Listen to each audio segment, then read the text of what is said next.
Patuloy ang pagresponde ng mga otoridad sa mga binahang lugar sa Region 11.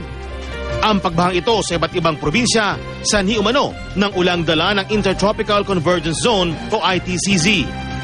Sa tala ng Office of Civil Defense Region 11, 5 bayan sa Compostela Valley Province ang binaha at mahigit 400 pamilya ang apektado. Matawag na ito nga moderate to ditawag na ito nga heavy rains ang atong experience, particularly in some areas sa gitawag na ito nga mga provinces, particularly sa Kumbal. Agad namang rumisponde ang Compostela Emergency Response Team. Nagsugod ang grabing pagbaha mga 11 PM na 11 AM na monitor na namo nga nagtaas na ang Agusan River, no? Agusan River o kaning Maputi Creek namo. Dahil sa biglang pagtaas ng tubig, ang ilang residente wala nang naisalbang ari-arian. Ang akong kabalakang tibalay ba naunsa naman tao. Ang mga among mga sananina mga karton, karton.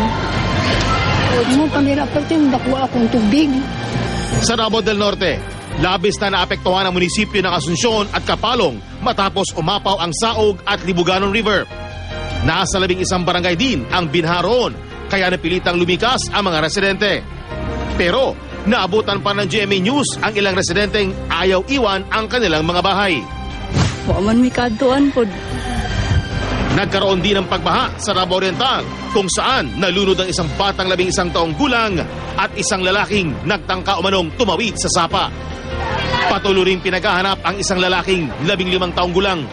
Binaha rin ang 5 barangay sa Tagum City, Davao del Norte at mga kalapit nitong lungsod noong November 22 ng hating gabi matapos umagos ang tubig baha mula sa bayan ng Asuncion.